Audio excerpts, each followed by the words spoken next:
नमस्कार दोस्तों, स्वागत है आपका हमारे official YouTube channel GS Pioneer sir में। कैसे हैं आप सब? मैं उम्मीद करता हूं स्वस्थ होंगे, मस्त होंगे, अपनी तैयारी में व्यस्त होंगे। बेटा कैसी चल रही है तैयारी, कमेंट बॉक्स में ज़रूर बता दीजिएगा। आज का ये जो वीडियो है ये संयोजन के सिद्धांत पे आधारित है। आपका यही एक टॉपिक बचा था, संयोजन का सिद्धांत। अभी हम लोगों ने कला के तत्व को पढ़ा था और कला के तत्व में हम लोगों ने रेखा, वर्ण, तान, पोत, अंतराल सभी को देखने का प्रयास किया था। आकार क्या होता है, रेखाएं कैसी होती हैं। आज की इस वीडियो में हम लोग क्लास नंबर 84 है, इसमें जो है संयोजन के सिद्धांत से जितने भी क्वेश्चंस बन सकते हैं उनको देखने का प्रयास करते हैं। संयोजन का सिद्धांत, परिपेक्ष, माध्यम, तकनीकी, ग्राफिक कला सब कुछ देखेंगे। जहाँ से भी क्वेश्चंस बन सकते थे एक साथ देखने का प्रयास करेंगे। कोई भी टॉपिक छूटना नहीं चाहिए और कोई भी टॉपिक एक्स्ट्रा भी नहीं होना चाहिए। जहाँ से क्वेश्चंस बनता है उसे देखना बहुत आवश्यक हो गया है और मैं उम्मीद करता हूँ ये क्लास कंप्लीट होने के बाद आपका पूरा डाटा कंप्लीट हो जाएगा। जो आपके सिलेबस में है, जो आपके टॉपिक सिलेबस में है, उनको पूरा पढ़ा दिया गया। जो 20% एक्स्ट्रा डाटा पूछे जाते हैं उनको भी लगभग पढ़ा दिया गया है। जो 1-2 क्लास बचती हैं उन्हें भी हम लोग कवर अप कर लेंगे। फिलहाल आज का ये क्लास बहुत ही महत्वपूर्ण होने वाला है। थोड़ी लंबी क्लास होगी, 40-45 पेज का है बेटा, तो लंबी क्लास बनेगी। थोड़ा शांति के साथ बैठिएगा, पेन पेपर उठा लीजिएगा। मैं उम्मीद रखता हूँ आप लोग उठा के ही बैठे होंगे। संयोजन के सिद्धांत की अगर बात करते हैं तो संयोजन के कितने सिद्धांत हैं बेटा? तो ये टोटल 6 सिद्धांत हैं। यही क्वेश्चन सबसे पहला क्वेश्चन बनता है, कितने सिद्धांत हैं? 6 सिद्धांत हैं। कौन कौन से हैं? सहयोग हैं, सामंजस्य हैं, संतुलन है, प्रभाविता हैं, लय हैं और प्रमाण है। यही 6 सिद्धांत आपके सिलेबस में भी हैं। आपके सिलेबस में यहीं से क्वेश्चंस बनता भी है कि संयोजन के कितने सिद्धांत हैं। तो वहाँ पे साफ साफ दिया गया है संयोजन के सिद्धांत, जैसे सामंजस्य, संतुलन सिद्धांत, प्रभाववालिता अनुपात, परिक्षेप्य और उसका चित्रकला में महत्व। ये सारे डाटाज आपको दिए गए हैं। तो संयोजन के सिद्धांत 6 हैं बेटा, सहयोग, सामंजस्य, संतुलन, प्रभाविता, लय और प्रमाण। आगे बात करें तो अगले पॉइंट में कहा गया दृष्टिगत भाव का संबंध किस तत्व से होता है। तो दृष्टिगत भाव बेटा संतुलन में आता है, याद रखना है। आगे बात करते हैं लय किसे कहा जाता है। तो लय हम लोग मूल रूप से सामंजस्यपूर्ण अवयवों की पुनरावृत्ति से उत्पन्न निरंतरता जो होती है वही लय कहलाती है। सभी कलाओं में संयोजन का समान तत्व कौन सा है बेटा? तो सभी कलाओं में समान संयोजन के लिए लय ही आवश्यक होता है। ये क्वेश्चंस कम से कम 5 बार छपा है, ये लय वाला क्वेश्चन कि सभी कलाओं में संयोजन का समान तत्व क्या कहलाता है। तो समान तत्व लय कहलाता है। अक्सर लोग इसे कंफ्यूज हो जाते हैं। बहुत सारे लोग इसे संतुलन कह देते हैं, बहुत सारे लोग इसे प्रमाण कहते हैं, कुछ जगह तो आयोग इसे सहयोग के साथ जोड़ता है, लेकिन लय कहलाता है, याद रखना है। आगे, किसी विशेष गुण पे बल देने वाले किस सिद्धांत का प्रयोग किया जाता है। तो किसी विशेष गुण पे अगर बल देना है तो उसके लिए पुनरावृत्ति सिद्धांत आता है, पुनरावृत्ति दोहराने वाला सिद्धांत आता है। आगे बात करते हैं चित्र में सामंजस्य उत्पन्न करने के लिए कौन सा तत्व सहायक नहीं है बेटा? तो अगर सामंजस्य उत्पन्न करना है तो विरोध सहायक नहीं होता है, वहाँ पे विरोध सहायक नहीं है, याद रखना है। आगे बात करते हैं, कहा गया लय का संबंध किससे है। लय का संबंध किससे है? तो गति क्रम से माना जाता है लय का संबंध, गति क्रम से लय संबंधित है। संतुलन का संबंध किससे है?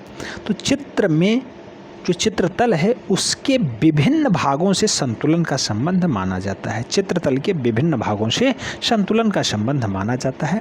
सीधे ऐसे क्वेश्चंस पूछे जाएंगे, एमसीक्यूज में ऑप्शंस होंगे, उनमें से आपको कोई एक राइट लगाना होगा, देखना होगा। एमसीक्यूज भी हम लोग करेंगे। आगे कहा गया प्रभाविता से क्या तात्पर्य है। प्रभाविता से क्या तात्पर्य है? किसी एक आकृति को अन्य आकृतियों की तुलना में प्रमुखता देना प्रभाविता कहलाता है। उसे प्रभावी बना देना यानी प्रमुखता दे देना, प्रमुखता प्रदान कर देना, वही प्रभाविता होता है। आगे, चित्र में प्रभाविता किस प्रकार उत्पन्न की जा सकती है। अगर चित्र है तो उसमें प्रभाविता कैसे उत्पन्न की जा सकती है? तो किसी एक तत्व को अगर प्रमुखता दे दी जाए, एक तत्व को प्रमुखता से देखा जाए तो वही उसकी प्रभाविता हो जाती है। अच्छा, सदृश्य का अर्थ क्या होता है बेटा? सदृश्य बहुत बार पूछा गया। सदृश्य का मतलब है कि आकृति में समानता, एकदम सेम वही है सदृश्य। एकदम समानता वाला डाटा सदृश्य कहलाता है। आगे कहा गया किसी भी वस्तु अथवा आकृति की माप स्वतंत्र रूप से क्या कहलाती है। तो वस्तु या आकृति की जो है स्वतंत्र रूप से माप प्रमाण कहलाती है, याद रखना है। ये जो है इसका जो है परिभाषा बहुत बार पूछा गया है।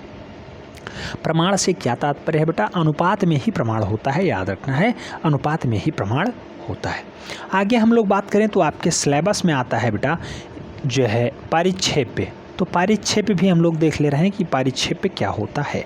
पारिक्षेप्य की अगर बात करते हैं बेटा तो पारिक्षेप्य, आइए देखते हैं पारिक्षेप्य क्या है। तो दृश्य चित्र में पारिक्षेप्य से स्पष्ट होता है। तो वस्तु की स्थिति ही पारिक्षेप्य कहलाती है। वस्तुओं की स्थिति ही मूल रूप से दृश्य चित्रण में पारिक्षेप्य कहा जाता है।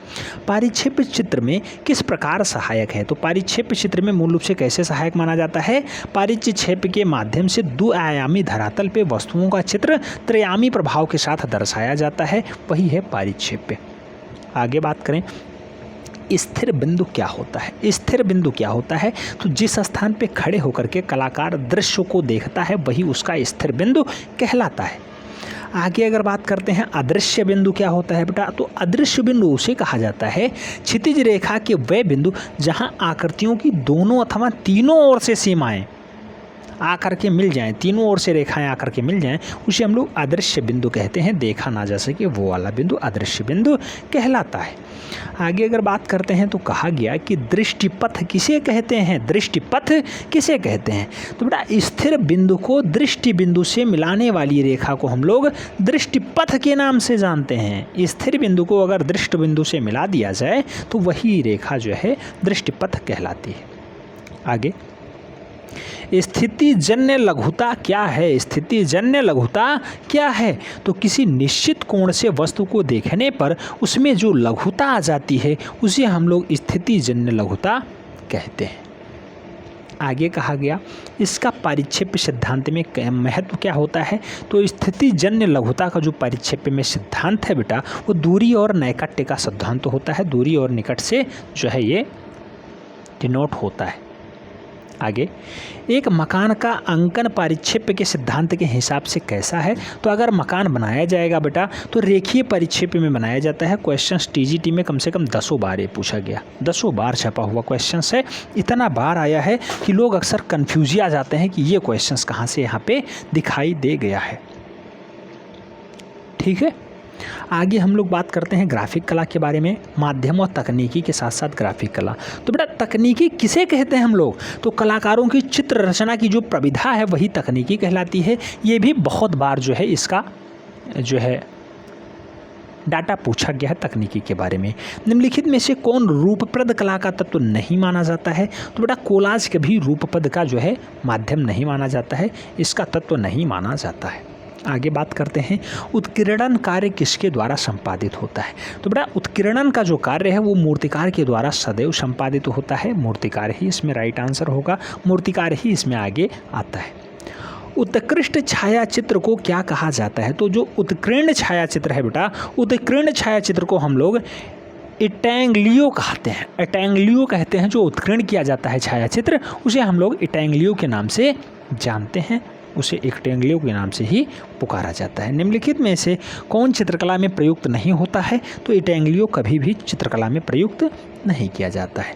आगे कहा गया ड्राइंग पॉइंट तकनीकी का आविष्कार किसने किया था, तो ड्राइंग पॉइंट तकनीकी का जो आविष्कार है बेटा वो 15वीं शताब्दी में जर्मन कलाकार आते हैं हाउसबुक मास्टर, तो इनके द्वारा किया जाता है।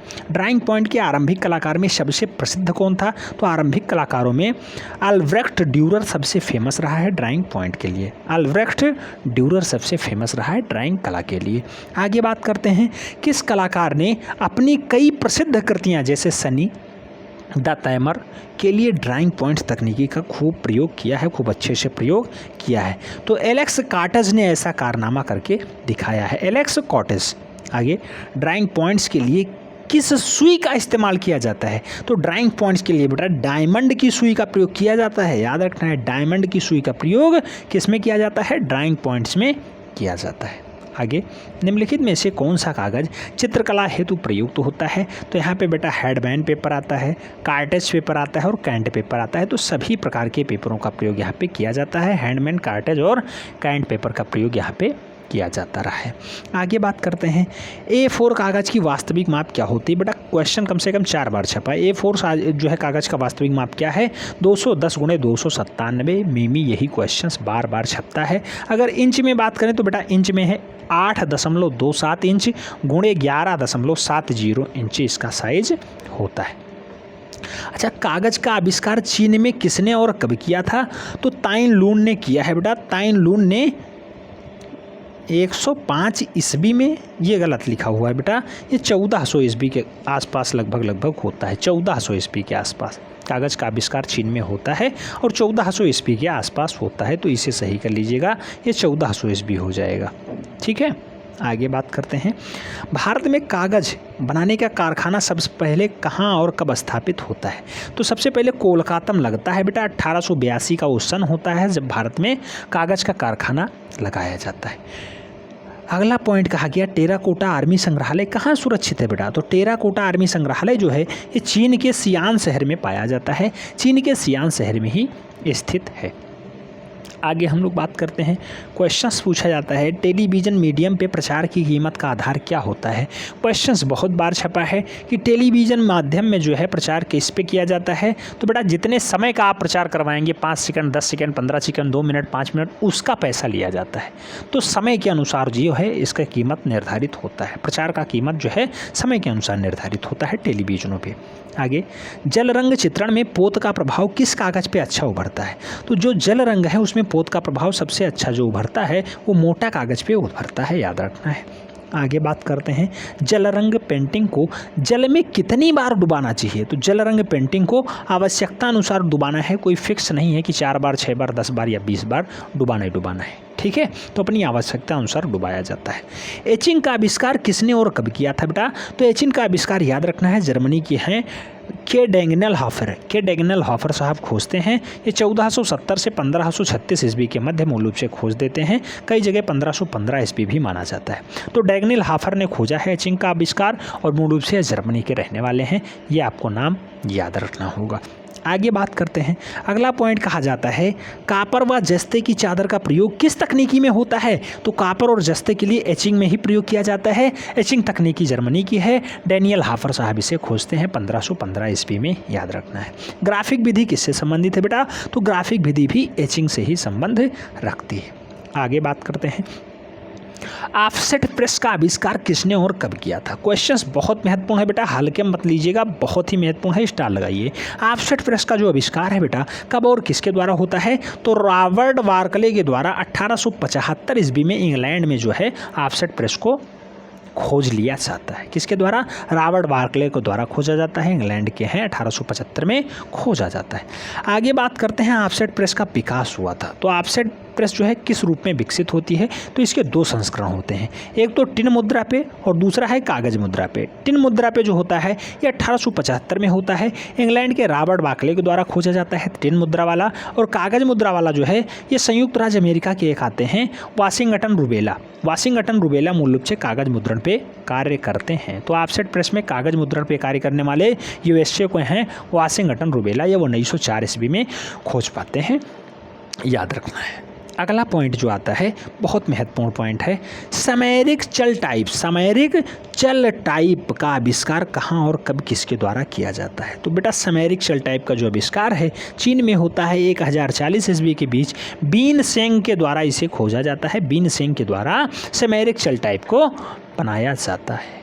तो समैरिक मोबाइल टाइप जो है या चल टाइप मूल रूप से बीन सेंग के द्वारा बनाया जाता है।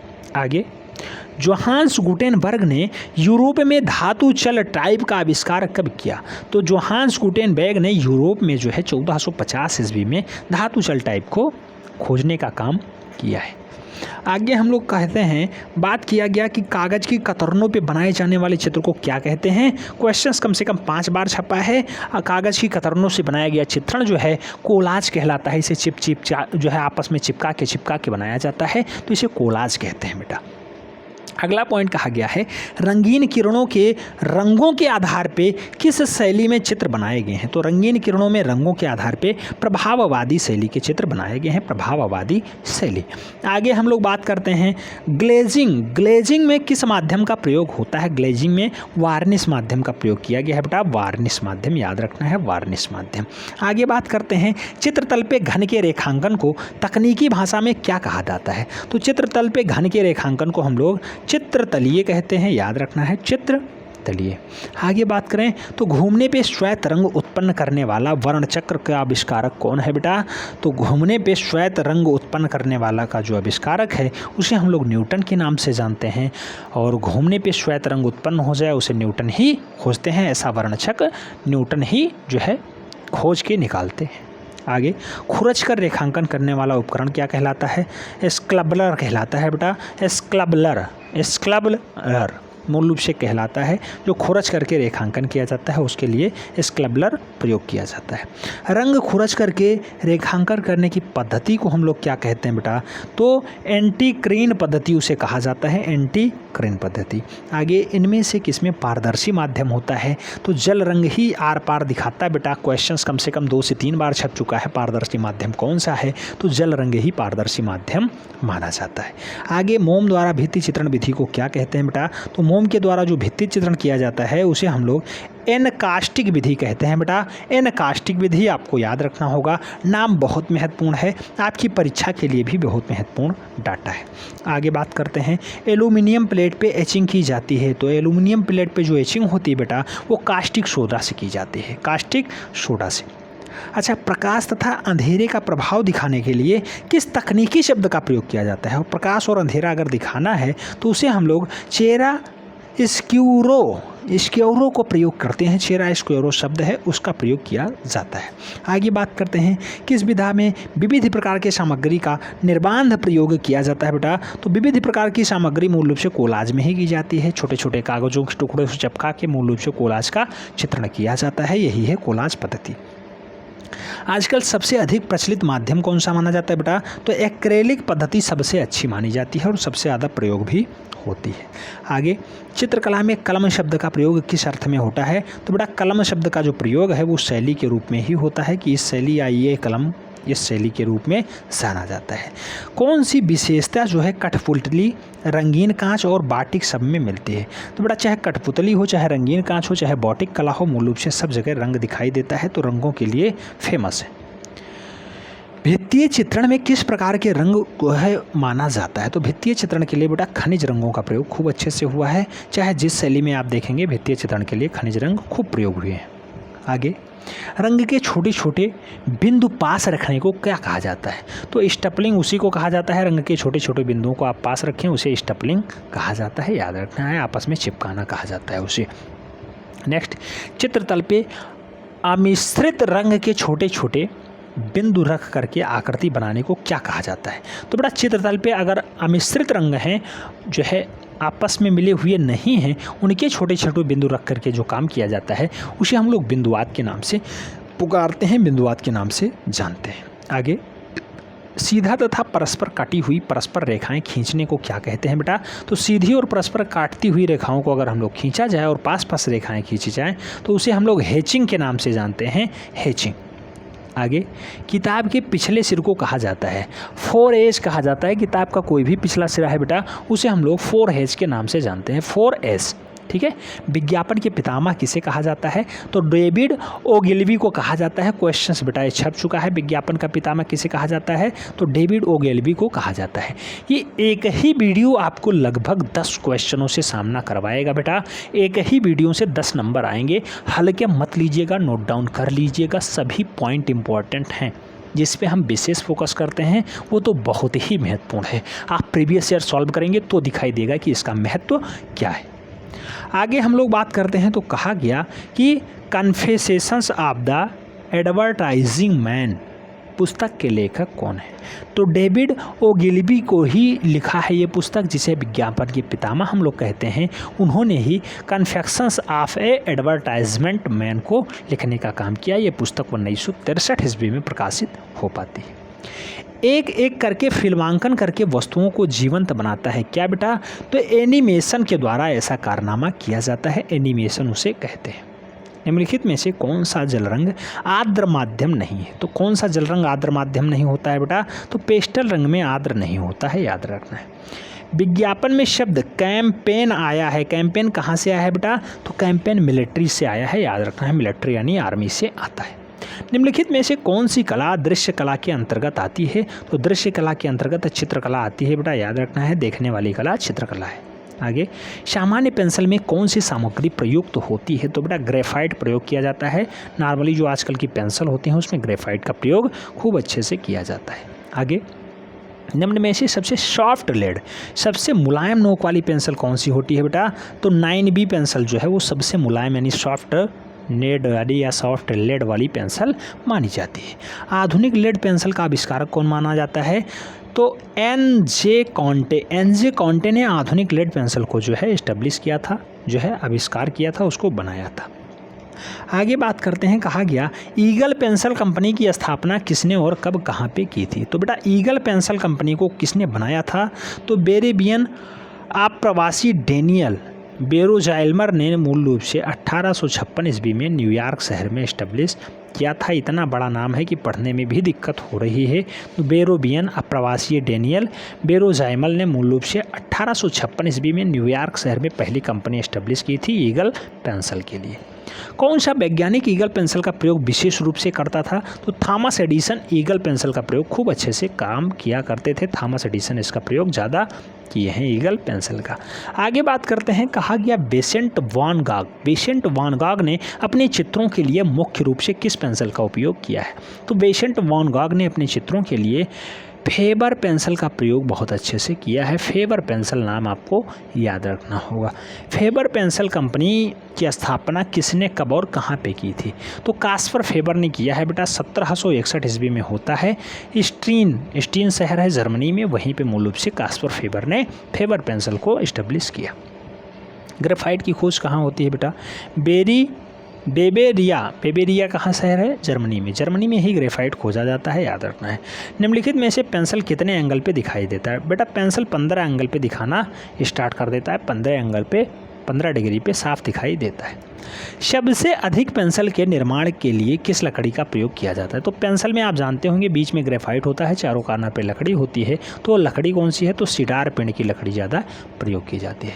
सामान्यतः जो पेंसिल होती है उसकी कटिंग कितने पे होती है? तो 19 सेंटीमीटर या फिर 7.5 इंच या फिर 19 सेंटीमीटर लंबी जो है पेंसिल होती है, याद रखना है।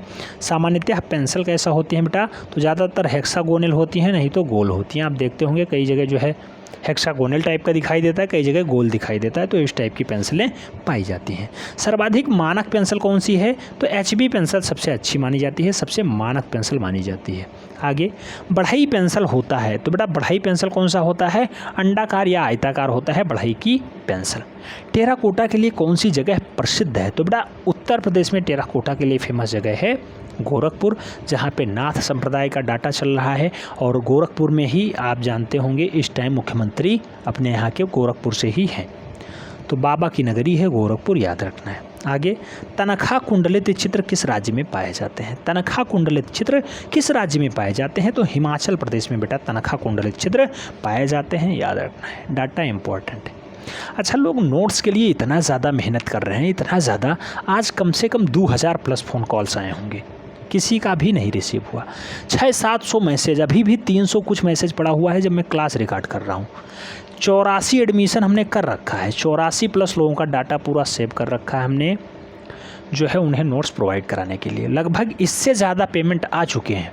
बहुत सारे लोगों का पेमेंट पेंडिंग हो रहा है, फिर भी लोग जो है लगातार जुड़े हुए हैं, लगातार कर रहे हैं।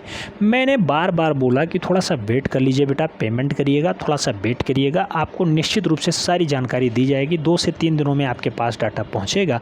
एक साइड से पूरा नोट डाउन करना होता है, डायरी मेंटेन होती है, उसके बाद चिपकाना, उस पर आपका नाम पूरा पता लिखना, उसके बाद पार्सल वालों को देना, बहुत काम होता है। लेकिन लोग नहीं, फ़ोन पे उन्हें जुड़ना है तो जुड़ना है, फ़ोन पे बात करनी है तो करनी है। बेटा मैं हाथ जोड़ के क्षमा चाहता हूँ, थोड़ा सा वेट कर लीजिए, निश्चित रूप से सभी के पास नोट्स पहुँचेगा। ठीक है, सभी के पास नोट्स पहुंचेगा। नोट्स की खासियत ये है कि केवल और केवल TGT 8 को ये विशेष ध्यान करके बनाया गया है। ट्रेंड ग्रेजुएट टीचर 148 फतेह करने के लिए इसे लॉन्च किया गया है। इसीलिए लॉन्च किया गया है सबसे नाम मात्र के फीस में। आगे कहा गया वीरभूमि प्रसिद्ध है। किस लिए बेटा वीरभूमि प्रसिद्ध है? टेराकोटा मंदिरों के लिए वीरभूमि ज़्यादा फेमस है। चिकनकारी संबंधित है कहाँ के लिए? तो वस्त्रकला के लिए चिकनकारी फेमस है। चिकनकारी के लिए प्रसिद्ध शहर कौन सा है? तो बेटा अपनी नवाबों की नगरी लखनऊ ही चिकनकारी के लिए फेमस होता है। आप जानते हैं यहाँ के लिए GI टैग भी इसे प्राप्त है। उत्तर प्रदेश में किस स्थान के लिए ब्लैक पॉटरी? बेटा बहुत बार ये पूछा गया है, ब्लैक पॉटरी कहाँ का फेमस है? निजामाबाद बिल पड़ता है, आजमगढ़ वाला। निरहुआ यहाँ से सांसद बने हैं उपचुनाव में, आप जानते होंगे।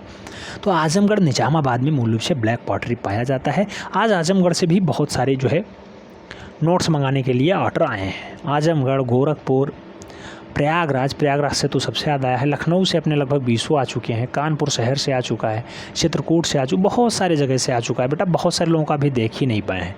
अभी हमें लग रहा है पूरा रात जगना पड़ेगा, तब जा करके सभी का हो पाएगा। क्योंकि रात को जब 2-2:30 बजे लोग सो जाते हैं, तब जो है उधर से मैसेज आना, रिप्लाई बंद होगा। हमें इधर से केवल देखना होगा, तब जा करके काम थोड़ा फास्ट हो पाता है। आगे बात करते हैं, वाल्टर डिज्नी जनक हैं किसके? तो एमिनेशन प्रक्रिया के जनक वाल्टर डिज्नी माने जाते हैं। याद रखना है, डाटा इंपॉर्टेंट है, कई बार पूछा जा चुका है। एमिनेशन प्रक्रिया के जनक कौन है? तो वाल्टर एलिसियस डिज्नी। बेटा वाल्टर एलियासी डिज्नी मूल रूप से एमिनेशन प्रक्रिया के जनक माने जाते हैं। आगे बात करते हैं, मूवेबल टाइप का आविष्कार किसने किया है? तो मूवेबल टाइप का आविष्कार किसने किया है? 1450 ईस्वी में आविष्कार होता है इसका। और जनक कौन है बेटा? तो इसे जोहान्स गुटेनबर्ग ने जो है एस्टेब्लिश किया है। जोहान गुटेनबर्ग ने इसे खोजा है, याद रखना है। कार्टून चरित्र है और मिकी माउस को किसने विकसित किया है? तो बेटा मिकी माउस को जो है कार्टून चरित्र हैं, इसे भी जोहान गुटेनबर्ग नहीं वाल्टर डिज्नी के द्वारा विकसित किया जाता है। Walter Disney. डिज्नीलैंड के संस्थापक कौन माने जाते हैं? बेटा वो भी वाल्टर डिज्नी ही माने जाते हैं। आइकोनोलॉजी एक प्रतिपादित पद्धति की वकालत करती है। तो आइकोनोलॉजी जो है कौन सी पद्धति की? एवार्निक पेनोफास्की पद्धति को जो है ये वकालत करवाती है कि एवार्निक पेनोफास्की को हम लोग ज़्यादा तवज्जो दें। छापा कला में अम्ल एक महत्वपूर्ण घटक होता है। एचिंग प्रक्रिया के लिए अम्ल का प्रयोग किया जाता है छापा चित्रकारी में। आगे रबड़ पॉलीमर का इस्तेमाल होता है कहाँ पे? हेलिओलिरिक में मूल रूप से रबड़ पॉलीमर का प्रयोग किया जाता है, हेलिओलिरिक में। ठीक है। कोलकाता में पहला छपाई मशीन कब लगाया गया? तो कोलकाता में जो पहली छपाई मशीन लगी है वो 1780 ईस्वी में लगी है। 1780 ईस्वी में। भारत में पहली विज्ञापन एजेंसी खुली थी कहाँ पे? तो मुंबई में सबसे पहली विज्ञापन की एजेंसी खोली जाती है भारत में। छपाई कला की खोज हुई है कहाँ पे बेटा? तो छपाई कला की खोज चीन में होती है। पहले जो है कागज़ का प्रयोग चीन में होता है। चीन ही कागज़ को पहले खोजता है। भारत में प्रथम तकनीकी छपाई कहाँ होती है बेटा? गोवा में होती है। कलमकारी का संबंध किससे होता है? आंध्र प्रदेश से है कलमकारी का संबंध, याद रखना है। न्यूज़पेपर बंगाल गजट का संस्थापक किसे माना जाता है? तो जेम्स ऑगस्टस हिक्की मूल रूप से बंगाल गजट के संस्थापक माने जाते हैं। क्वेश्चन वनडे एंट्रेंस के लिए बहुत महत्वपूर्ण रहा है, बहुत बार पूछा जा चुका क्वेश्चन है। आगे भारतवर्ष में प्रकाशित पहला अखबार कौन सा है बेटा? तो भारतवर्ष में जो पहला अखबार छपता है उसे हम लोग बंगाल गजट के नाम से जानते हैं, बंगाल गजट। आगे बात करते हैं, विज्ञापन क्यूरेटर गट्टू का निर्माण किया था। बेटा विज्ञापन क्यूरेटर है या विज्ञापन करेक्टर माना जाता है गट्टू का निर्माण किसके द्वारा किया जाता है? R.K. लक्ष्मण के द्वारा गट्टू का निर्माण किया जाता है।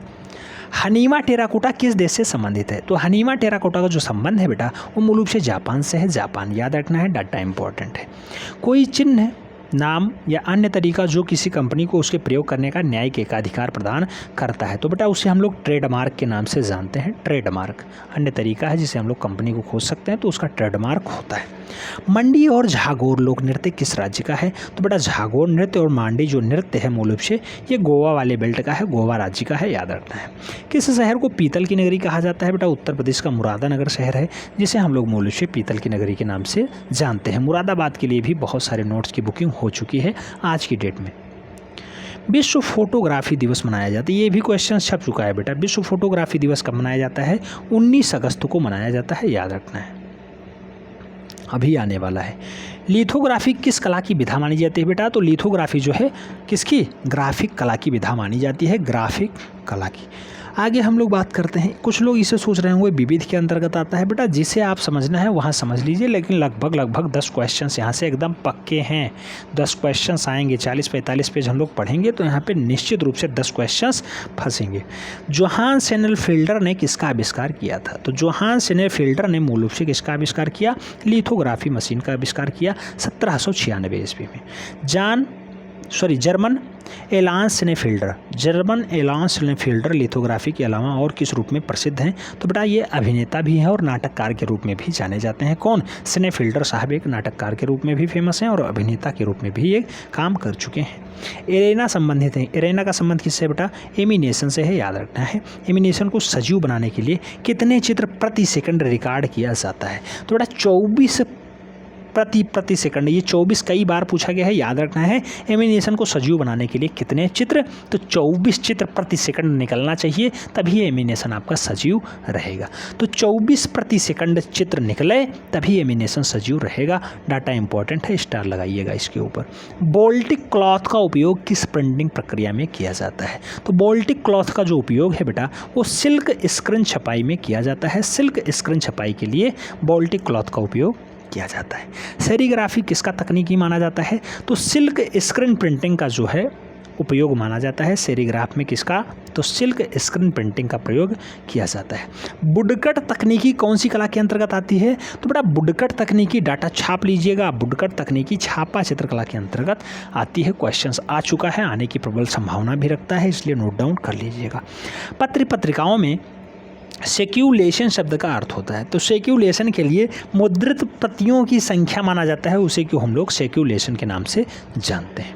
आगे, एग्रेविंग एवं एचिंग भाषा किसकी है? तो बेटा एग्रेविंग और एचिंग जो भाग है वो किसका माना जाता है? तो एग्रेविंग और एचिंग जो भाग माना जाता है वो इंटो गैलियो का माना जाता है। इंटो गैलियो। अच्छा, जापानी कला इकेबाना, ये क्वेश्चन छप चुका है बेटा।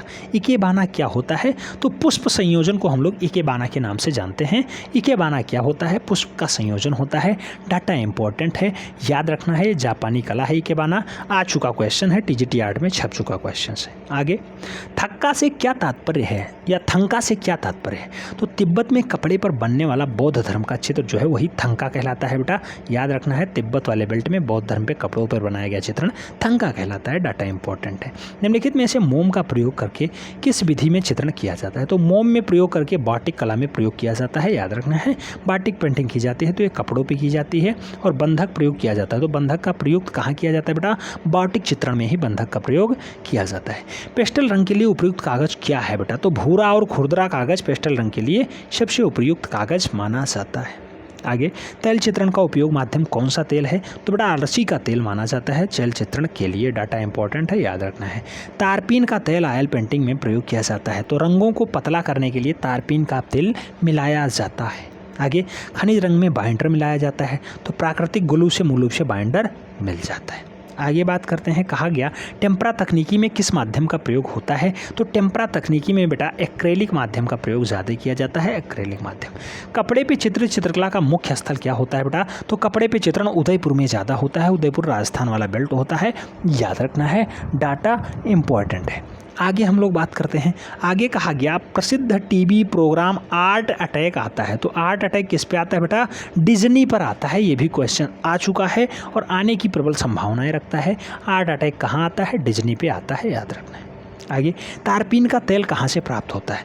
तो चीड़ के पेड़ से तारपीन का तेल निकाला जाता है और निकले हुए लीसा से ही मूल रूप से इसे प्राप्त किया जाता है। अच्छा, जेनर पेंटिंग क्या होता है? जेनर पेंटिंग क्या है बेटा? तो जनसाधारण के जीवन से संबंधित जो चित्र हैं उसे हम लोग जेनर पेंटिंग के नाम से जानते हैं। प्लास्टर ऑफ पेरिस किससे बनता है बेटा? जिप्सम का रूप प्लास्टर ऑफ पेरिस कहलाता है, याद रखना है। कापर अथवा जिंक प्लेट एचिंग में प्रयोग किया जाता है, तो कापर और जिंक की प्लेट जो है मूल रूप से कहाँ? तो फेरिक क्लोराइड में प्रयोग की जाती है, फेरिक क्लोराइड में। अस्फाल्टम नामक सामग्री को क्या कहा जाता है? तो बिटुमेन कहा जाता है। अस्फाल्टम नामक सामग्री को बिटुमेन के नाम से जानते हैं। आगे, ईजल पेंटिंग किसे कहते हैं? तो ईजल पेंटिंग किसे कहा जाता है बेटा? जिस पेंटिंग को एक स्थान से दूसरे स्थान पे ले जा सकें वही है अपना ईजल पेंटिंग, याद रखना है। बुक इलस्ट्रेशन क्या होता है बेटा? तो पुस्तक, कथा, घटना या काव्य के आधार पे जो चित्र बनाया जाता है उसे हम लोग बुक इलस्ट्रेशन के नाम से जानते हैं। अच्छा, खसड़ा क्या होता है बेटा? खसड़ा बेटा स्केच होता है, स्केच। खसड़ा को हम लोग स्केच के नाम से जानते हैं, याद रखना है। व्यापारिक कला क्या है? व्यापारिक कला क्या है? तो बुक कवर, पोस्टर, विज्ञापन, ये सब काम जो है व्यापारिक कला के अंतर्गत आते हैं। आप जानते होंगे जो है कौन आता था? मकबूल फिदा हुसैन। ये सब पोस्टर वोस्टर बनाने का काम करते थे, व्यापारिक कला के अंतर्गत ये काम करते थे अपना जीवन यापन चलाने के लिए। एनकास्टिंग क्या है बेटा? तो तेल रंगों में मोम को मिला करके हल्का गर्म करके कैनवास पे लगाया जाता है, उसे हम लोग एनकास्टिंग के नाम से जानते हैं। सेग्रोफिट क्या होता है बेटा? निचले वाली रंग की परत को खुरचना मूल रूप से सेग्रोफिट कहलाता है। अच्छा, सेग्रोफिट में कार्य करने वाले पुनर्जागरण कालीन कलाकार कौन कौन से थे बेटा? तो राइफेल थे, पेलिडोरियो था, कलाबेजियो। तो मूल रूप से ये लोग सेग्रोफिटो में वो जो है काम किया करते थे। इंटेगैलियो किसे कहा जाता है बेटा? तो इंटोगैलियो मूल रूप से एचिंग की प्राथमिक अंकन को हम लोग इंटोगैलियो कहते हैं। ये भी क्वेश्चन छप चुका है, याद रखना है, डाटा इम्पोर्टेंट है। आगे हम लोग बात करते हैं भौतिक चित्रण में क्रैक्स ज़्यादा लेने के लिए कौन से मोम का प्रयोग किया जाता है? तो बेटा अगर क्रैक्स ज़्यादा लेना है तो पैराफिन मोम का प्रयोग किया जाएगा। टाई एंड डाई जापान में क्या होता है बेटा? तो शिबोरी के नाम से जाना जाता है। टाई एंड डाई को जापान में हम लोग शिबोरी के नाम से जानते हैं। पटचित्रण कहाँ की कला है बेटा? उड़ीसा की है। ये भी क्वेश्चन छप चुका है। पटचित्रण कहाँ की है? उड़ीसा की है। नाम याद रखना है, आ चुका क्वेश्चन है, डाटा इंपॉर्टेंट है। लाफिर के अनुसार भारत में चित्रकला का जन्म कहाँ पे हुआ है बेटा? तो लाफिर के अनुसार भारत में जो चित्रकला पनपी हो दरबारों में चंपी है। ये भी क्वेश्चन आ चुका है। दरबारों की चित्रकला ही ज़्यादा फेमस है लाफिर के अनुसार। लास्ट वैक्स कास्टिंग प्रक्रिया का प्रयोग किया जाता है। तो बेटा धातु मूर्ति शिल्प में जिसमें कांसा, पीतल, सोना, चांदी आदि में किया जाता है उसे हम लोग लास्ट वैक्सिन कास्टिंग के नाम से जानते हैं। आगे बात करते हैं, कहा गया लास्ट वैक्सिन कास्टिंग का सबसे प्राचीन उदाहरण प्राप्त होता है कहाँ से? तो दक्षिणी इजराइल के नहल मिस्मार गुफा से मूल रूप से सबसे पुराना डाटा मिलने का प्रमाण पाया जाता है। आगे हम लोग बात करें तो कहा गया आधुनिक कांसा मूर्ति निर्माण के लिए प्रयोग किया जाता है। तो कांसा मूर्ति बनाना है तो 90% तांबा होना चाहिए, 10% टिन होना चाहिए, काम आपका हो जाएगा। 90 और 10 के बीच में डाटा होना चाहिए। अच्छा, चारकोल क्या होता है? बहुत बार वनडे इंटरेस्ट में पूछा गया। तो बेटा ये कोयले का रूप है चारकोल, याद रखना है। फुलकारी लोक कला कहाँ की है? तो हरियाणा और पंजाब में फुलकारी लोक कला प्रचलित है। नाम याद रखना है, पूछा गया क्वेश्चन है, हल्के मत लीजिएगा बेटा, नाम नोट डाउन कर लीजिएगा। आगे किसके द्वारा स्क्रीन पेंटिंग की छपाई की जाती है? तो रेशम के कपड़े द्वारा स्क्रीन पेंटिंग की छपाई की जाती है, याद रखना है।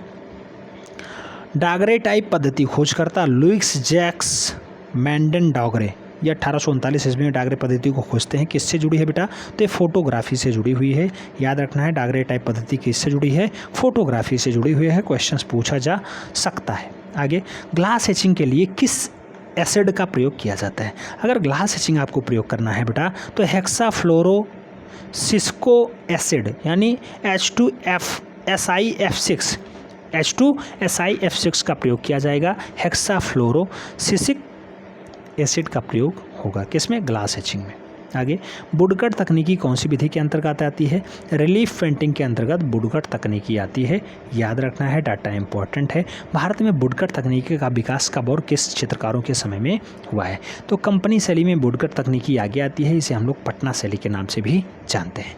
फोटोग्राफी प्लेट के ऊपर किस रासायनिक पदार्थ का प्रयोग किया जाता है बेटा? तो फोटोग्राफी के लिए सिल्वर आयोडाइड कहीं लिखा रहता है लेकिन सिल्वर आयोडाइड नहीं है बेटा, सिल्वर आयोडाइड का प्रयोग किया जाता है। सिल्वर हाइलाइड ही सही है, ठीक है। लेटेक्स का प्रयोग कहाँ किया जाता है बेटा? रबड़ निर्माण के लिए लेटेक्स का प्रयोग किया जाता है। ये भी क्वेश्चन छप चुका है, डाटा इंपॉर्टेंट है, याद रखना है। पीबीए का प्रयोग कहाँ होता है बेटा? पॉलिशिंग के लिए पीबीए का प्रयोग किया जाता है। मैट्रिक्स क्या होता है? छपने वाली सतह को हम लोग मैट्रिक्स के नाम से जानते हैं। छपने वाली सतह जो है उसे हम लोग मैट्रिक्स कहते हैं। क्रीमोलिथोग्राफी के लिए प्रसिद्ध कौन है? तो बेटा क्रीमोलिथोग्राफी के लिए जॉर्ज वैक्सर का जो है फेमस होना बहुत लाजमी है। क्रीमोलिथोग्राफी के लिए कौन प्रसिद्ध है? जॉर्ज वैक्सर लेटर प्रयोग किए जाते हैं। जॉर्ज वैक्सर लेटर जो है सबसे ज़्यादा फेमस भी हुए हैं।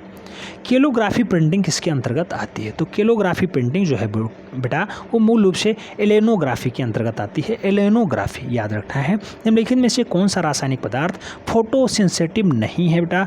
तो कार्बोरेंडम जो है मूल रूप से वो फोटोसेंसिटिव नहीं है। कार्बोरेंडम नाम याद रखना है, डाटा इंपॉर्टेंट है, रासायनिक पदार्थ। फोटो के कतरन से बना चित्र को हम लोग क्या कहते हैं बेटा? तो फोटो के कतरन या फिर कागज के कतरन से बना चित्र हम लोग कोलाज के नाम से जानते हैं। ग्वास रंग की जो है प्रकृति कैसी होती है? तो अपारदर्शी होती है। ग्वास रंग की जो प्रकृति है बेटा वो अपारदर्शी कहलाती है। अच्छा, टेलीविज़न के स्क्रीन का अनुपात क्या होता है? तो 4:3 के अनुपात में होगा। चाहे जितना टेलीविज़न बड़ा हो 4 और 3 के ही रेशियो में होगा। अगर एक भुजा 20 है तो दूसरी भुजा कितनी होगी? 15 होगी, याद रखना है। आगे हम लोग बात करते हैं, क्वेश्चंस कहा गया प्रिज्म का आविष्कारक कौन है बेटा? प्रिज्म को खोजने का काम न्यूटन का ही रहा है। प्रिसेंस तकनीकी का संबंध किससे है? तो मुद्रण से संबंधित है प्रिसेंस तकनीकी। डाटा इंपॉर्टेंट है बेटा, नोट डाउन कर लीजिएगा। आनिक प्रबल संभावना रखता है। प्लास्टर ऑफ पेरिस का पहला उपयोग कहाँ किया गया? तो 3500 ईसा पूर्व में मिस्र में प्लास्टर ऑफ पेरिस यानी पीओपी का प्रयोग किया गया है। आगे, एक्रेलिक रंग के लिए कौन से माध्यम प्रयोग किए जाते हैं? तो एक्रेलिक रंग के लिए ग्लास, मैट और जेल तीनों टाइप के रंगों का प्रयोग किया जाता है। मैट का भी, जेल का भी और ग्लास का भी प्रयोग किया गया है। एक्रेलिक चित्रण के लिए धरातल पे किसका प्रयोग किया जाता है? तो एक्रेलिक चित्रण के लिए धरातल पे जो है पॉली गैसों का प्रयोग किया जाता है, जिसे हम लोग पॉलीमर गैसों के नाम से भी जानते हैं। इपेस्टो का आरंभ किसने किया है? इपेस्टो का आरंभ किसने किया है? तो ब्रिटिश चित्रकार हैं जॉन ब्राइट वाइट मूल रूप से हैं, उन्होंने इपेस्टो का आरंभ किया था। आगे बात करते हैं, दृष्टिगत मिश्रण किसे कहते हैं? दृष्टिगत मिश्रण किसे कहते हैं? दो रंगों को प्रत्यक्ष धरातल पे पास पास रख के सम्मिश्रण का प्रभाव उत्पन्न करवा देना दृष्टिगत मिश्रण कहलाता है, याद रखना है। क्रेयॉन से बने चित्रों पे कौन सी वार्निश प्रयुक्त की जाती है? तो क्रेयॉन से बने चित्रों पे कौन सी वार्निश होती है बेटा? डामर वार्निश प्रयोग की जाती है। डामर वार्निश याद रखना है, डाटा इंपॉर्टेंट है। पेस्टल चित्रों की सुरक्षा हेतु किसे प्रयोग में लाया जाता है? तो पेस्टल चित्रों की सुरक्षा हेतु फ्रिक्सेटिव का प्रयोग किया जाता है, यही प्रयोग में लाया भी जाता है। किस प्रकार के चित्रों पे कांच का फ्रेम करवाया जाता है या करा के रखा जाता है? तो बेटा जल रंग और क्रेयॉन के लिए मूल रूप से कांच के रंगों का प्रयोग किया जाता है, कांच के फ्रेम का प्रयोग किया जाता है। आगे बात करते हैं, कहा गया फ्रेस्को चित्रण किसे कहते हैं? फ्रेस्को चित्रण किसे कहते हैं? तो भित्ति चित्रण की एक विधा है जिसमें प्लास्टर लगा के रंगों का प्रयोग किया जाता है, वही है अपनी फ्रेस्को विधा या फ्रेस्को चित्रण। फ्रेस्को की दो तकनीकी हैं, कौन सी? एक फ्रेस्को सिस्को है बेटा, एक फ्रेस्को बोनो है। यहाँ से क्वेश्चंस बना है। फ्रेस्को सिस्को पे कौन सी वार्निश की जाती है बेटा? तो वैक्स वार्निश फ्रेस्को सिस्को पे की जाती है। जबकि अगर बात करते हैं भित्ति चित्रकारी की तकनीकी, जो चूने के लेप से निष्पादित की जाती है, उसे हम लोग क्या कहते हैं? तो चूने का लेप लगा के जो तकनीकी प्रयोग किया जाता है उसे भित्तकारी को हम लोग फ्रेस्को भित्तकारी के नाम से या फिर फ्रेस्को तकनीकी के नाम से जानते हैं। बाइंडर किसे कहा जाता है बेटा? जो पदार्थ रंग कणों को बांधता हो, जो पदार्थ रंग कणों को बांधे उसे हम लोग बाइंडर के नाम से जानते हैं। आगे बात करते हैं, पूछा गया पूर्व धारणा से क्या तात्पर्य है? पूर्व धारणा से क्या तात्पर्य है? तो रचनाकार के मस्तिष्क में बनने वाले प्रारंभिक चित्र जो है, जो बिंब दिखाई देते हैं, वही पूर्व धारणा होती हैं। रचनाकार के मस्तिष्क में बनने वाले प्रारंभिक चित्र बिंब जो है वही पूर्व धारणा है। आगे, घनाकृतियाँ किसे कहते हैं? घनाकृतियाँ किसे कहते हैं? तो घनाकृति का जो है, घनाकृतियाँ वह होती हैं जो वर्ग अथवा आयतों के त्रियामी रूपों से बनती हैं, जैसे पुस्तक, डिब्बा, ईंटा, माचिस, डिबिया आदि जो है ये घनाकृति के रूप में दिखाई देती हैं, घन के आकार में सदैव होती हैं। आगे, भूमि बंधन किसे कहते हैं? भूमि बंधन तो कैनवास क्लॉथ, जो कैनवास क्लॉथ है बेटा उसको फ्रेम पे कस करके उस पर अस्तर से जो परतें लगाई जाती हैं उसे हम लोग भूमि बंधन के नाम से जानते हैं। आगे, भूमि बंधन की दो प्रक्रियाएं हैं, कौन सी हैं बेटा? एक साइजिंग है और जो है प्राइमिंग है। तो प्राइमिंग और साइजिंग ये दोनों प्रक्रियाएं किसकी हैं? तो भूमि बंधन की प्रक्रियाएं होती हैं। तैल चित्रण हुए तो किन तूलिकाओं का प्रयोग किया जाता है? तो तैल चित्रण के लिए ब्रासिल ब्रश का प्रयोग किया जाता है। बेटा बहुत बार क्वेश्चंस पूछे की संभावना दिखाई दे रहा है, क्योंकि ये बहुत बार क्वेश्चंस टेस्ट पेपर में दिखाई दे चुका है। ब्रासिल ब्रश का प्रयोग तैल चित्रण के लिए चित्रकार करते हैं। आगे बात करते हैं, तैल चित्रण के लिए प्रारंभिक रेखांकन किसके द्वारा किया जाता है? तो बड़ा तैल चित्रण के लिए चारकोल लिस्टिंग से जो अंगूर की टहनियों को जला करके बनाई जाती है, उससे सबसे पहले काम किया जाता है। प्रारंभिक रेखांकन उसी से होता है। तैल चित्रण का माध्यम क्या है? तो तारपीन है, अरसी है, तैल का वार्निश है, यही है तैल का माध्यम। तैल चित्रण के लिए श्रेष्ठ वार्निश का नाम बताइए। तो कोपाल वार्निश तैल चित्रण के लिए सबसे श्रेष्ठ वार्निश मानी जाती है। कोपाल वार्निश तैल चित्रण हेतु वर्तमान में सर्वोत्तम चित्रभूमि है, कौन सी है बेटा? तो कैनवास है। तैल चित्रण हेतु वर्तमान में सबसे बढ़िया चित्रभूमि कैनवास ही मानी जाती है, कैनवास। आगे, तैल रंगों के लिए सबसे उपयुक्त ब्रश कौन सा माना जाता है? तो फ्लैश ब्रश सबसे पहले होता है, जो सूअर के बालों से चपटे हांग ब्रश के रूप में जाना जाता है, उसे फ्लैश ब्रश कहते हैं। सूअर के बालों से बनाया जाता है, तैल रंगण के लिए सबसे बढ़िया ब्रश है। आगे बात करते हैं, किस कलाकार ने तैल चित्रण माध्यम के रूप में बादाम के तेल का प्रयोग किया है? तो लियोनार्डो दा विंची ने बादाम के तेल को भी प्रयोग किया है तैलीय चित्रण में। आगे, अरसी का तेल और तारपीन के तेल का अनुपात क्या होना चाहिए? आधा आधा होना चाहिए, आधा अरसी आधा तेल। ठीक है, तो आधा अरसी हो जाए, आधा जो है तेल हो जाए। तो तेल का तारपीन के तेल के अनुसार क्या होना चाहिए? तो 50-50% होना चाहिए। 50% तेल लो, 50% तारपीन लो, काम हो जाएगा, हल्का हो जाएगा। चित्र पे वार्निश कब करनी चाहिए? तो बेटा वार्निश जब करनी चाहिए जब पूर्ण रूप से रूपेण सूख जाए चित्र, तब उसके बाद वार्निश किया जाता है। सूखे हुए चित्रों पे ही वार्निश करना अच्छी बात होती है। नवीनतम अनुसंधानों के अनुसार सबसे पहले चित्र निर्माण में तैल का प्रयोग के प्रमाण प्राप्त होते हैं, कहाँ से? तो बामियाना से, जो अफगानिस्तान की गुफाओं में है, वहीं से सबसे पहले नया अनुसंधान होता है। आगे, तैल रंगों को प्लेट पे मिलाने के लिए किसका प्रयोग किया जाता है बेटा? तो प्लेट नाइफ का प्रयोग किया जाता है। प्लेट नाइफ से ही तैलीय रंगों को आपस में मिलाया जाता है प्लेटों में। तैल रंग को मोम के साथ सम्मिश्रण लगाने को क्या कहते हैं? तो एनकास्टिंग कहा जाता है। अगर मोम के साथ तैल रंग को मिलाया जाता है तो उसे हम लोग एनकास्टिंग के नाम से जानते हैं, एनकास्टिंग के नाम से जो है पुकारते हैं। आगे बात करते हैं, पूछा गया गोंद मिश्रित अपारदर्शक रंग को क्या कहते हैं? तो गोंद अगर मिलाया गया है तो उसे हम लोग ग्वास के नाम से जानते हैं।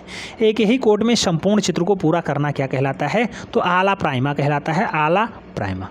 आगे, चोरास्क्यूरोस जो है प्रारंभ होता है, तो लियोनार्डो दा विंची ने इसे स्टार्ट किया है। चोरास्क्यूरोस रंग की एक परत सूख जाने पर पारदर्शी रंग की दूसरी परत लगाना जिसमें नीचे की परत दिखाई देती रहे, क्या कहलाता है?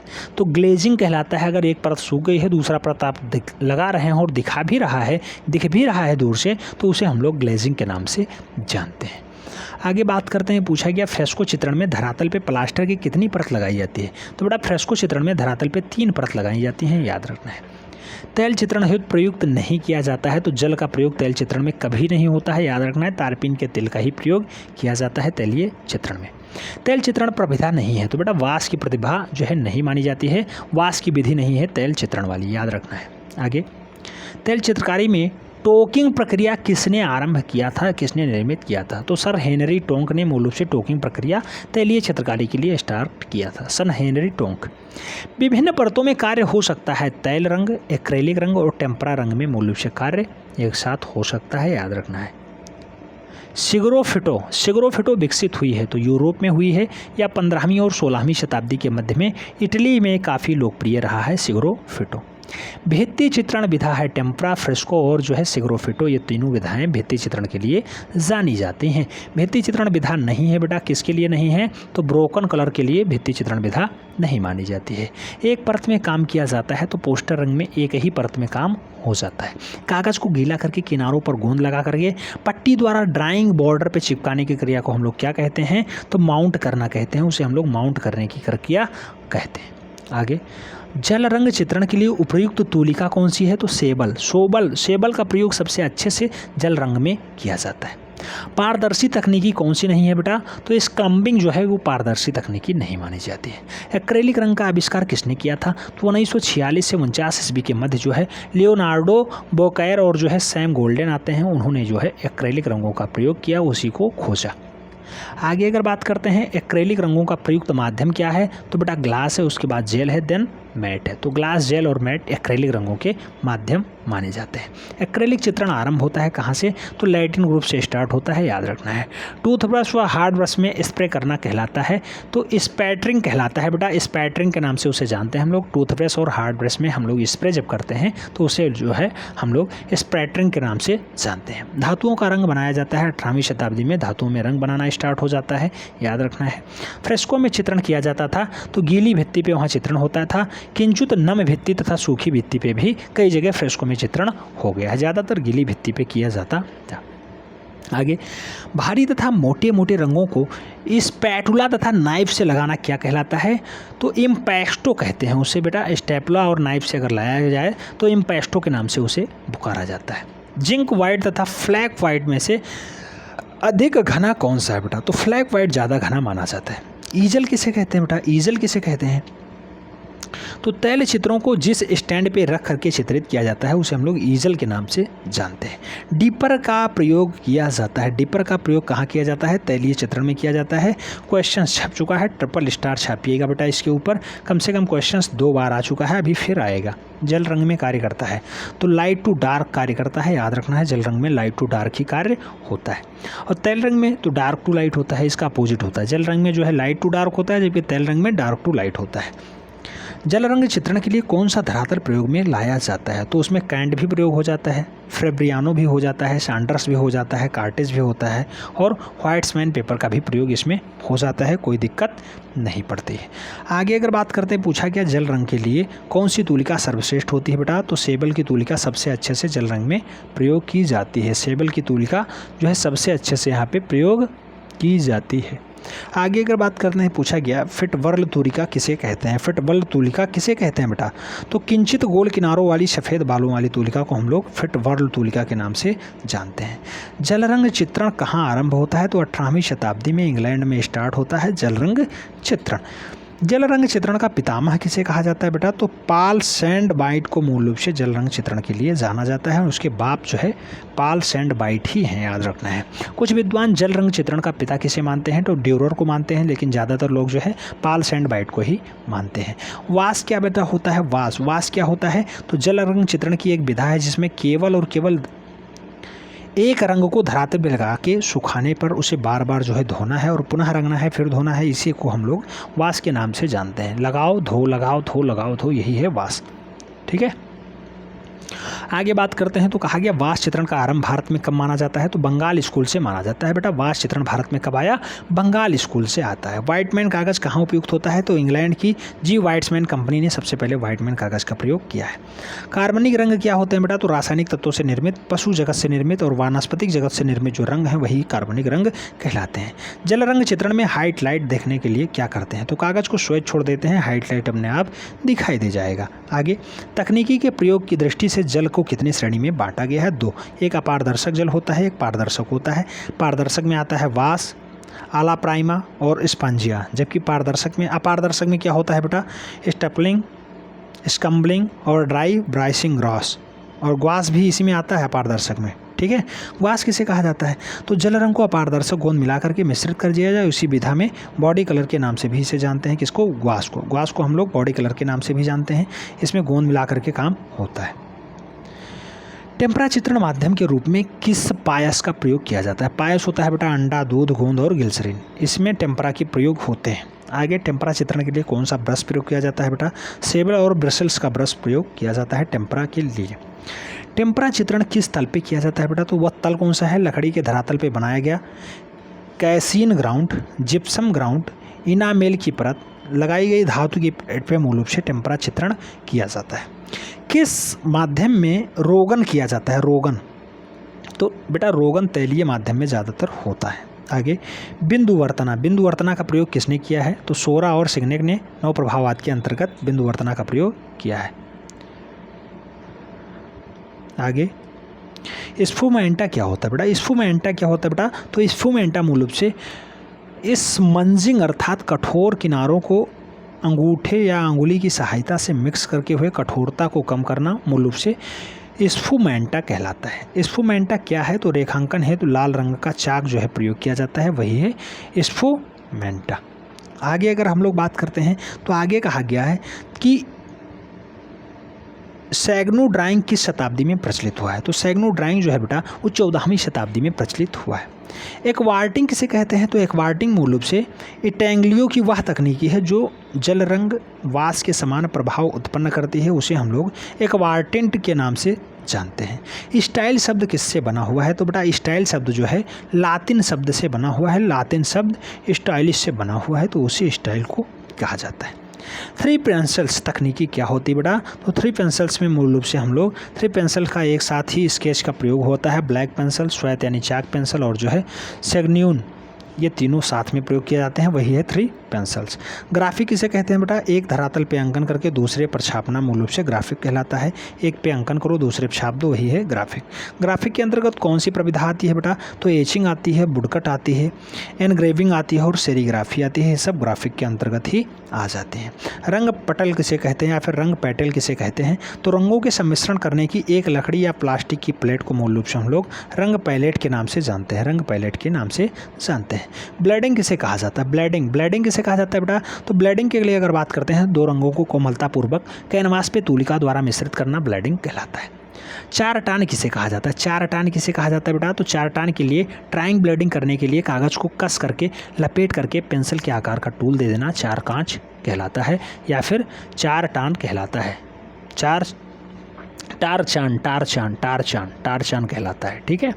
ब्लोन बाइट्स किसे कहते हैं बेटा? ब्लोन बाइट्स जो है वो किसे कहा जाता है? ब्लोन बाइट्स के लिए रंग की बूंदों को धरातल पे डाल करके मुंह से या फिर एक्स्ट्रा की सहायता से फूंक मार करके कलात्मक पोत की रचना करना मूल रूप से ब्लोन ब्लाट्स कहलाता है, ब्लोन ब्लाट्स कहलाता है। ब्रोकन कलर क्या कहलाता है बेटा? ब्रोकन कलर किसे कहा जाता है? तो ब्रोकन कलर मूल रूप से बिना किसी सम्मिश्रण के रंगों को अलग अलग स्ट्रोक लगा के जो मेंजोजाइक के समान प्रभाव उत्पन्न करता है, उसे हम लोग ब्रोकन कलर के नाम से जानते हैं, ब्रोकन कलर के नाम से जानते हैं। आगे हम लोग बात करते हैं तो पूछा गया ब्रोकन कलर का प्रयोग सर्वप्रथम किसने किया था? ब्रोकन कलर का प्रयोग सबसे पहले किसने किया था? तो कांस्टेबल ने अपनी प्रकृति में ज़्यादातर किया है। कांस्टेबल एक अच्छे लेवल के चित्रकार हैं, उन्होंने सबसे ज़्यादा प्रयोग किया है। ड्राई ब्रशिंग क्या होता है बेटा? तो सूखे धरातल पे बिना तेल के रंगों की तूलिका के माध्यम से लगाया गया काम जो है ड्राई ब्रशिंग कहलाता है, ड्राई ब्रशिंग कहलाता है। आगे हम लोग बात करते हैं, आगे पूछा गया फ्रॉक्टेज क्या होता है? यह एक तकनीकी है जिसमें कुछ सूखे रंगों को किसी कागज़ की शीट पे या फिर कपड़े पे रब करके चट्टान, पत्थर या फिर लकड़ी का जो है पोत दर्शाया जाए, उसे हम लोग फ्रॉक्टेज के नाम से जानते हैं, फ्रॉक्टेज के नाम से। आगे बात करते हैं लिथोग्राफी में उपयुक्त चूना पत्थर क्या होता है बेटा? कहाँ पाया जाता है? तो चूना पत्थर जो है बाबेरी की क्वेरी में पाया जाता है। जेपीजी फोटो के लिए क्या उपयोग किया जाता है? तो जेपीजी जो फोटो होता है बेटा, ज्वाइंट फोटोग्राफिक्स एक्सपर्ट्स ग्रुप होता है, उसे हम लोग जेपीजी के नाम से जानते हैं। ज्वाइंट फोटोग्राफिक्स एक्सपर्ट्स ग्रुप होता है, उसे हम लोग उसके नाम से जानते हैं। इम्पैक्ट्स को क्या कहते हैं? इम्पैक्ट्स तो तूलिका, नाइफ और स्पैटुला की सहायता से धरातल पे सघन अपारदर्शी रंगों को लगाना इम्पैक्टो कहलाता है बेटा। इम्पैक्टो बहुत बार पूछा गया क्वेश्चन से, याद रखना है। इम्प्रिंट प्रिंट किसे कहते हैं बेटा? इम्प्रिंट किसे कहा जाता है? तो गाढ़े रंग को लगाने के बाद किसी वस्तु जैसे नाइफ, फार्क, कंघी आदि को दबा करके पोत का निर्माण करना इम्प्रिंट कहलाता है, इम्प्रिंट याद रखना है। एक्रेलिक चित्रण कब और किसके समय प्रारंभ होता है? तो 1920 ईस्वी में अमेरिका से लैटिन ग्रुप द्वारा स्टार्ट होता है। नाइफ पेंटिंग क्या होता है बेटा? नाइफ पेंटिंग क्या है? तो ब्रश के साथ पर नाइफ के चित्रण करना को नाइफ पेंटिंग कहलाते हैं। मास्किंग टेप किसे कहते हैं बेटा? मास्किंग टेप किसे कहा जाता है? मास्किंग टेप के लिए धरातल जैसा है वैसा ही छोड़ने के लिए उसे मास्किंग टेप से ढक दिया जाता है और रंग हो जाने के बाद उतार दिया जाता है, वही है मास्किंग टेप। स्पॉटरिंग किसे कहा जाता है बेटा? स्पॉटरिंग किसे कहा जाता है बेटा? सूखे हुए कठोर ब्रश या फिर टूथ ब्रश से रंगीन धरातल पे अंगुली के अग्रभाग से स्प्रे करना स्पॉटरिंग कहलाता है। स्पॉटरिंग याद रखना है, डाटा इंपॉर्टेंट है। आगे ट्रॉन्किंग किसे कहते हैं बेटा? ट्रॉन्किंग तैल रंग से चित्रण करने की यदि धरातल पे गाढ़ा रंग लगाया जाए तो उसे कागज़ की शीट से सोख लिया जाता है, उसे हम लोग ट्रॉन्किंग के नाम से जानते हैं। आगे कहा गया चिरास्क्यूरो का अर्थ क्या होता है? चिरास्क्यूरो का अर्थ होता है बेटा, चिरास का अर्थ होता है प्रकाश और क्यूरोस का अर्थ होता है अंधकार। इस प्रकार चिरास क्यूरोस का जो अर्थ होता है बेटा वो प्रकाश और छाया का संतुलित प्रयोग होता है, चिरास क्यूरोस। आगे हम लोग बात करते हैं, पूछा गया जॉन कांस्टेबल के रंगों को सीधे कैनवास पे लगाने की किस पद्धति में प्रयोग किया जाता है? ग्रीसाइल पद्धति में प्रयोग किया गया है। चित्रकला, मूर्तिकला, वास्तुकला किन कलाओं के अंतर्गत आती है? तो बेटा ये रूपरत कला या फिर प्लास्टिक आर्ट के अंतर्गत आती है, चित्रकला, मूर्तिकला और वास्तुकला। स्थिर चित्रण होता है क्या है बेटा? कुछ वस्तुओं के समूह को सामने रख करके प्रत्यक्ष देख करके छाया, प्रकाश, प्रमाण, दूरी का ध्यान रखते हुए चित्रण करना मूल रूप से स्थिर चित्रण कहलाता है। प्रथम ग्रेफाइट पेंसिल कब बनी? तो 1662 ईस्वी में पहली ग्रेफाइट पेंसिल बन जाती है। अच्छा, HB पेंसिल, HB पेंसिल में HB का अर्थ क्या होता है? H का अर्थ होता है हाइड्रोजन और B का अर्थ होता है ब्लैकनेस। बेटा H का अर्थ होता है हार्डनेस और बी का अर्थ क्या होता है बेटा? ब्लैकनेस। तो हार्डनेस और ब्लैकनेस इसकी कठोरता और जो है कालापन को दर्शाने का काम है HB इसीलिए इसका शार्ट नाम रखा गया है। तजार्टिंग किसे कहते हैं बेटा? वह तूल है जो जावा निवासी मोम लगा करके करते थे, उसे हम लोग तजार्टिंग के नाम से जानते हैं। माही स्टोक्स किसे कहा जाता है? कैनवास पे कार्य करते समय हाथ टिकाने के लिए प्रयुक्त स्टिक जो है वही है माही स्टिक्स। आगे, भारत में बाटिक का प्रचलन किसके द्वारा प्रारंभ हुआ है? स्वर्गीय रविन्द्रनाथ टैगोर के पुत्र आते हैं रथींद्रनाथ टैगोर, उन्होंने जो है भारत में बाटिक प्रिंटिंग स्टार्ट किया है। भारत में बाटिक चित्रण का प्रमुख केंद्र क्या रहा है? राजस्थान का जैसलमेर और बाड़मेर के साथ साथ सौराष्ट्र और जो है कर्नाटक भी बाटिक प्रिंटिंग के लिए जाना जाता है। आगे, भारत में वुडकट विधि का प्रयोग सबसे पहले किसने किया है? तो चंचल बनर्जी ने सबसे पहले वुडकट तकनीक को जो है प्रयोग में लाया है। भारत में एचिंग का आविष्कार किसके द्वारा किया गया है? मुकुलचंद डे ने एचिंग का प्रयोग किया है, याद रखना है, उन्हीं आविष्कारक माने जाते हैं। लकड़ी की छपाई के लिए सर्वप्रथम प्रयोग किया जाता है कहाँ पे? तो बेटा सबसे पहले चीन में ही प्रयोग होता है, इसका चित्रण सबसे पहले चीन में स्टार्ट होता है। छापा चित्रकला का जन्म कहाँ हुआ है? वो भी चीन में हुआ है, याद रखना है। रूस की लोकप्रिय प्रिंट क्या है? तो लुबोक जो है रूस की सबसे अच्छी प्रिंट मानी जाती है, लुबोक, याद रखना है। भारत में एचिंग पद्धति के प्रसिद्ध चित्रकार कौन से हैं? तो शांति निकेतन के रमेंद्रनाथ चक्रवर्ती हैं, लखनऊ के ML सेन हैं, जबकि मुंबई के YK शुक्ला हैं और चित्त प्रसाद हैं। मूल रूप से ये लोग एचिंग पद्धति के अच्छे चितहरे माने जाते हैं। सर्वप्रथम किस ग्रंथ की छपाई हुई है? बेटा सबसे पहले कौन सी ग्रंथ छापी गई थी? तो हीरक सूत्र नामक ग्रंथ है, कागज़ पे 778 ईस्वी में चीन के द्वारा छाप दिए जाते हैं। स्क्रीन प्रिंटिंग का आरंभ हुआ था कब? 10वीं शताब्दी के लगभग चीन में स्क्रीन प्रिंटिंग का स्टार्टिंग हो जाता है। आगे हम लोग बात करते हैं विश्व में सेरोग्राफी के प्रसिद्ध कलाकार कौन से हैं? तो एंडी वारहोल हैं, ये अमेरिका की पॉप आर्टिस्ट हैं। आर्थर ओमकारामुरा हैं, ये अमेरिकन हैं। रॉबर्ट रोसेनबर्ग हैं, अमेरिकन हैं। राय चेरिसेल्डी हैं, अमेरिकन पॉप आर्टिस्ट हैं। और हेनरी गॉटलीब हैं, ये अमेरिकन हैं। तो ये लोग सेरीग्राफी के अच्छे चितहरे माने जाते हैं, अच्छे कलाकार माने जाते हैं। बाघ प्रिंटों के लिए प्रसिद्ध कलाकार कौन है? तो मोहम्मद यूसुफ खत्री हैं और मोहम्मद बिलाल खत्री हैं। तो ये लोग बाघ चित्रण के लिए बहुत ज़्यादा फेमस रहे हैं, बाघ चित्रण के लिए जाने जाते हैं। आगे हम लोग बात करते हैं, पूछा गया भारत में सेरोग्राफी यानी सिल्क स्क्रीन प्रिंटिंग के लिए कौन जाना जाता है? तो मंजीत बाबा फेमस हैं, याद रखना है। वस्त्रों की छपाई के लिए सबसे प्रयुक्त तकनीकी कौन सी होती है बेटा? तो एक्रेलिक सबसे अच्छी मानी जाती है वस्त्रों की छपाई के लिए। डिजिटल टेक्सटाइल प्रिंटिंग में प्रयोग होता है, तो इंक जेट पद्धति का प्रयोग डिजिटल टेक्सटाइल प्रिंटिंग में किया जाता है। आगे, रेनेसा पुनर्जागरण काल का प्रसिद्ध चित्रकार बिट्टोचेली ने अपनी प्रसिद्ध चित्र वीनस का जन्म किस माध्यम में बनाया? बेटा वीनस का जन्म जो बनाया है वो टेम्परा माध्यम में बनाया है, याद रखना है। रेनेसा का अच्छा पेंटिंग माना जाता है। आगे, जापान में टेम्परा विधि का प्रयोग कहाँ मिलता है? तो हिरेंजियो मंदिर के अवलोकितेश्वर जो है नामक भित्ति चित्रण में मूल रूप से टेम्परा का प्रयोग होता है। आगे, दूसियों ने अपना प्रसिद्ध चित्र मैडोना विद चाइल्ड किस विधि में बनाया? तो मैडोना विद चाइल्ड को मूल रूप से टेम्परा विधि में दूसियों ने बनाया है, याद रखना है, डाटा इंपॉर्टेंट है। भारत में कागज़ बनाने का प्रथम कारखाना कब और कहाँ लगा? 1882 में कोलकाता में लगता है। सर्वप्रथम रंगों को मोम मिलाकर के किसने चित्र किया है? तो राम कुमार ने किया है, याद रखना है। कांथा कला क्या होती है? पश्चिम बंगाल में प्रचलित सूती कपड़ों पर प्रचलित कढ़ाई को हम लोग कांथा के नाम से जानते हैं, आगे बात करते हैं, दृश्य कलाओं में बस्ट से क्या तात्पर्य है? बस्ट मतलब होता है अवच्छ प्रतिमाएं। वह स्थान जहाँ धातु ढलाई का काम होता है उसे हम लोग फाउड्री के नाम से जानते हैं, फाउड्री के नाम से। पीतल धातु किसका मिश्रण होता है बेटा? तांबा प्लस जस्ता का। प्लास्टर ऑफ पेरिस को शीघ्र जमाने के लिए क्या मिलाया जाता है? हैवी मार्टर या D2O मिला दिया जाता है, D2O, ड्यूटेरियम हाइड्रोक्साइड। आगे धीमे जमाने के लिए क्या मिलाया जाता है, प्लास्टर ऑफ पेरिस में मिलाते हैं बेटा, ठंडा पानी मिला दो, धीमा जमने लगेगा। कांसे की मूर्ति होती है, तांबा की यानी कॉपर की होती है, याद रखना है। आगे किस धातु या फिर मिश्र धातु को ढलाई के लिए रेजर जरूरी होता है, तो बेटा धातु और मिश्र धातु में रेजर वायर की जरूरी एल्युमिनियम में होती है, एल्युमिनियम में रेजर वायर का जरूरी होना है। आगे कांसे के लिए इसे नहीं मिलाते हैं, कांसे में मूल रूप से कैडमियम कभी नहीं मिलाया जाएगा, याद रखना है। इसमें से उच्च गलनांक किसका है बेटा, तो एल्युमिनियम का अच्छा गलनांक माना जाता है। इटालियन धातु ढलाई पद्धति में मोल्ड बनाने के लिए किसका प्रयोग किया जाता है, तो वर्मीकुलाइट का प्रयोग ज़्यादातर किया जाता है, वर्मीकुलाइट। बेस मेटल क्या होता है बेटा, एआईएल का मुख्य धातु मूल रूप से बेस मेटल कहलाता है। कौन से, कैरिनिन्थियो ब्रांच कौन सी है बेटा, तो तांबा 90% हो, 10% हो, वही है कोरोनिन्थियो ब्रांच, याद रखना है। आगे मुरादाबाद किसके लिए जाना जाता है, पीतल की नगरी के लिए यानी ब्रांच वर्क के लिए जाना जाता है। धातु ढलाई में टेपा माटी पद्धति के लिए कौन सा स्थान जाना जाता है, बनारस के लिए जाना जाता है बेटा, बनारस में टेपा माटी ज़्यादा पाई जाती है। किस धातु पे फोर्ज वेल्डिंग काम करता है बेटा, लोहा धातु पे फोर्ज वेल्डिंग काम करता है, याद रखना है, डाटा इंपॉर्टेंट है। डोकरा धातु ढलाई का संबंध किससे है, तो ठंडा सांचा पद्धति से है, कोल्ड जो है प्रोसेस से मूल रूप से डोकरा धातु ढलाई का संबंध है माना जाता है। आगे बात करते हैं बेस मेटल की। बेस मेटल में क्या क्या पाया जाता है बेटा, तो बेस मेटल का जो सम्मिश्रण है वो तांबा 78% हो, टिन 22% हो, तो वही है अपना बेस मेटल। आगे बात करते हैं, आगे पूछ लिया गया गन मेटल क्या होता है। गन मेटल के साथ सम्मिश्रण है बेटा, तांबा 88% हो, टिन 10% हो, जिंक 2% हो, मूल रूप से ये गन मेटल कहलाएंगे। लोहे का गलनांक कितना है बेटा, तो 1636 डिग्री है लोहे का गलनांक। लोहे गलता है जब 1636 डिग्री टेम्परेचर हो जाता है।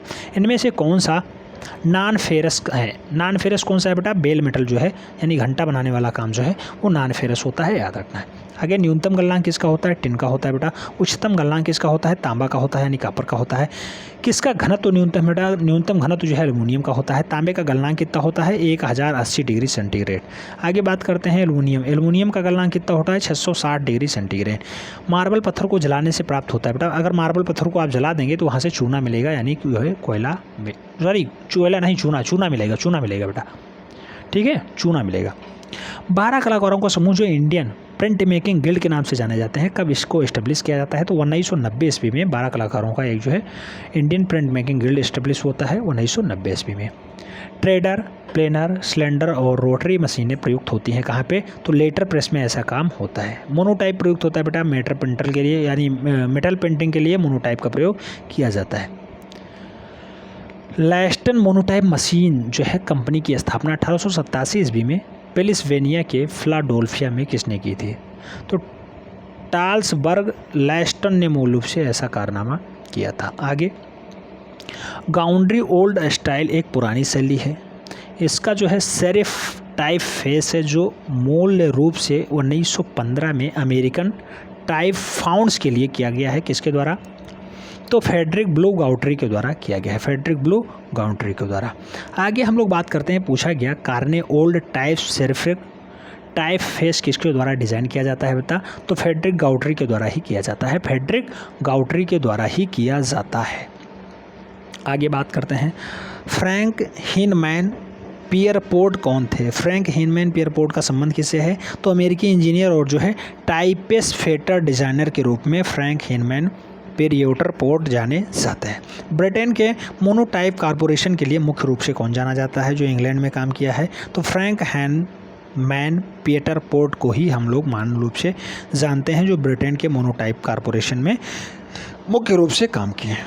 आगे निम्नलिखित में से एक ग्रेगिक आर्टिस्ट नहीं है। ग्रेगिक आर्टिस्ट कौन नहीं है बेटा, तो लिपिसिटस जैकवैक्स जो हैं ये कार्बूबिस्ट मूर्तिकार हैं, मूल रूप से यही जो है ग्राफिक आर्टिस्ट नहीं है।